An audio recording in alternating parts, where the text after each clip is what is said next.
Expert says sea sand exports may expand Singapore's land, threaten Indonesia's sovereignty. Borobudur gets a makeover, developed museum, art village, revitalized green areas. Stay tuned for details on these and other stories.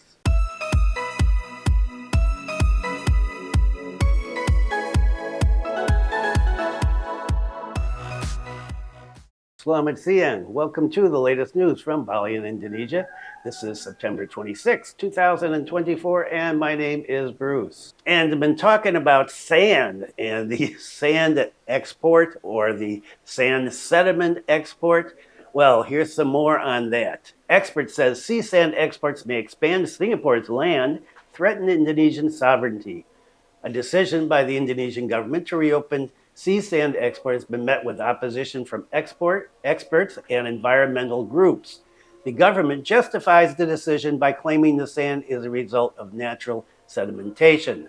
An economic expert from the University of Mataram argued that exporting sea sediment abroad could be disadvantageous for Indonesia in the long term. We export a substantial amount of sand to Singapore, and this is not profitable, he said. Pakistan explained that Singapore has been using Indonesian sea sand to reclaim its coastland, effectively expanding its land area.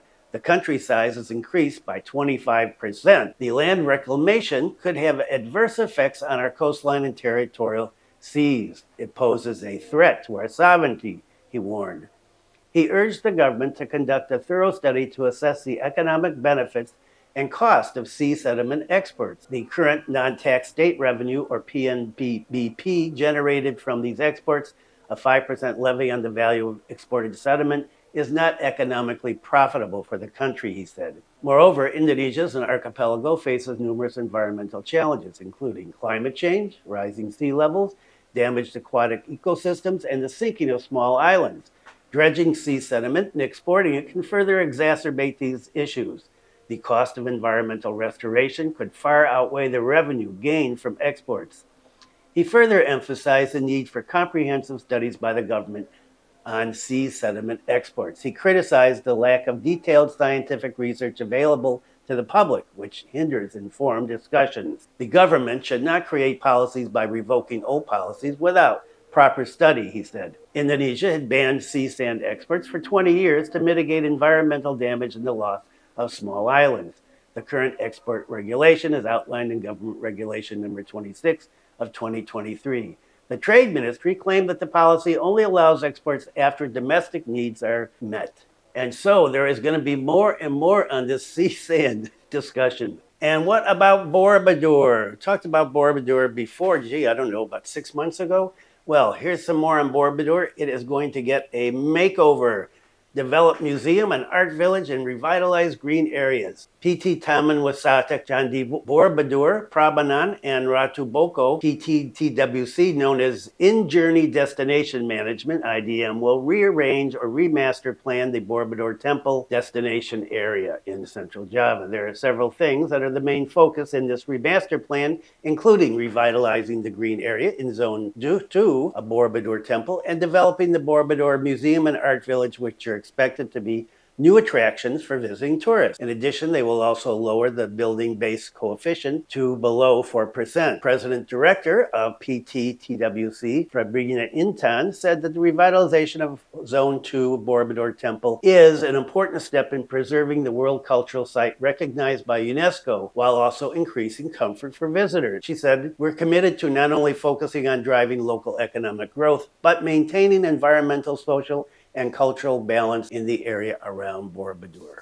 The project is expected to have a positive impact on the local community, especially in terms of cultural preservation and sustainable tourism destination management. Borobudur Museum and Art Village will also be an integral part of the development of this area. The village will function as an arts and culture center that showcases local wisdom, provides space for artists to work, and becomes an educational tourist spot for visitors. The presence of Borobudur Art Village is expected to provide added value to the tourism sector and become a vehicle to introduce Indonesian art and culture to the international world. She also expressed her appreciation for the support of the central and regional governments and elements of society who have orchestrated together to help accelerate this project. Ibu Fabrina hopes that this project will not only bring economic benefits to the area, but can also capture the great potential that exists in this region. With this revitalization, we hope that in-journey destination management will be able to develop the economic potential of the Borobudur area to the maximum without ignoring local, social, and cultural aspects. And this has been all over the internet. You know, anything sexy, wow, the local news picks it up right away. And here we go, a boule behaving badly. Uproar over sexy Ukrainian model producing nude content allegedly in Bali.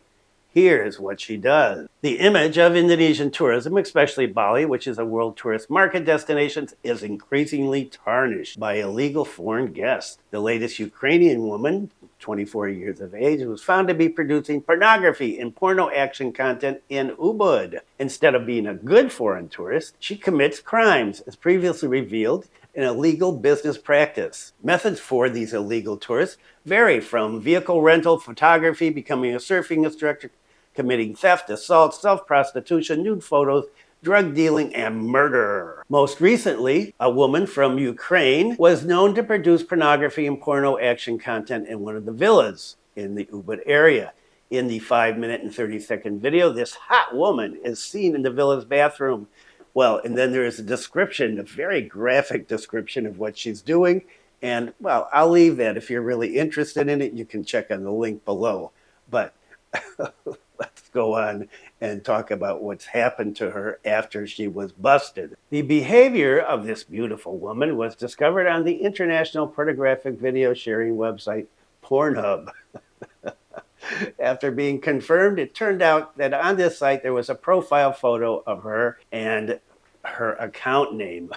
This was explained by a source from Denpasar Immigration. You know, immigration does monitor this stuff. The immigration staff at the Bali Regional Office of the Ministry of Law and Human Rights conducted profiling, and they know that she is still in Bali, or they knew that she was still in Bali. She was arrested without resistance at the Sayan Ricefield Villa in Ubud by the Intelligence and Immigration Enforcement Team from Denpasar Immigration Office. The team also secured a number of pieces of evidence, including cell phones and sex toys. She admitted to having created pornographic content and posting it on the adult website. The woman, who has an investor kitas, was arrested while packing her goods. She actually wanted to run away because her actions had been detected and she had a ticket out, but she was arrested before she got a chance to flee. It is said that many people are at a loss as to why foreign tourists are acting up in Bali. In fact, besides being a popular destination in the world, Bali is a world tourist destination that is considered unique, sacred, and full of mystery. Well, I guess she was creating some mystery. In fact, the freedom of tourists in Bali is inseparable from the characteristics of the Balinese people, who are permissive to both newcomers and tourists.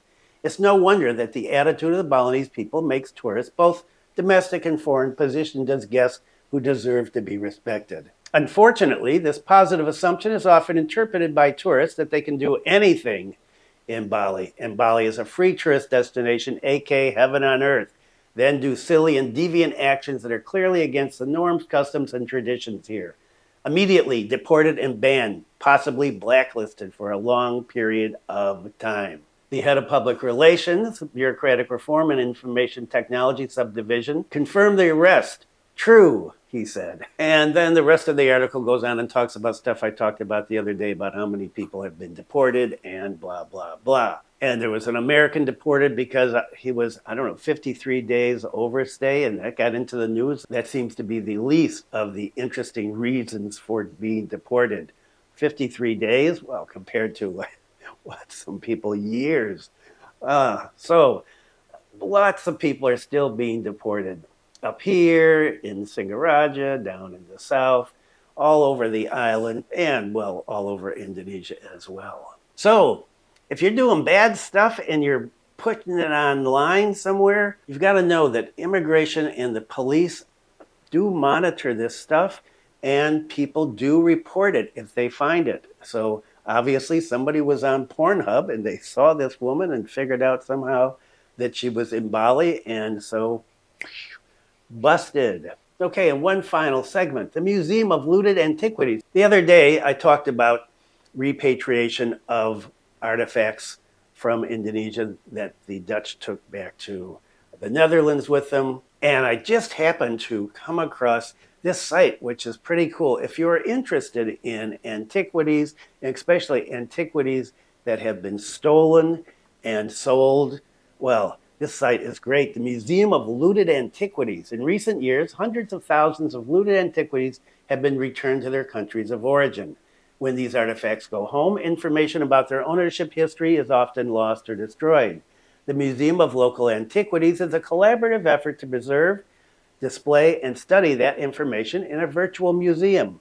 We're collecting unique data about the illicit antiquities trade that is essential to understanding a black market that the United Nations recently recognized as a global security issue. Our goal is to collect data on all antiquities repatriated globally since 1950. To date, we've collected preliminary information on more than 860 cases involving nearly 1 million artifacts that were trafficked around the globe. At launch, MOLA is displaying 100 cases involving thousands of objects that were returned to nations around the world. More will be added soon. Under the hood, MOLA is building a unique data set on the global illicit antiquities trade using an interdisciplinary and collaborative approach. We'll be sharing access to that broader database with visiting scholars and curators. And as I said, if you are interested in this, it's fascinating. There are photographs of items that were repatriated, along with stories about how they were repatriated and where they came from. It's like reading one of those novels that you find about lost artifacts and adventurers and all of this. And we're talking about some huge amounts of money just for some relatively small objects, talking about millions of dollars on the illicit antiquities market. So you might want to take a look at this. It's really cool. I'm going to be visiting here frequently because, well, I'm an anthropologist. I'm interested in this. And I know that Native American tribes in the U.S. have had a lot of their stuff stolen, including bodies, which they're trying to get back now so that they can be buried in the proper way. Okay, that is it for today. Thanks for viewing. Be kind to someone today. Stay safe, and I will see you next time.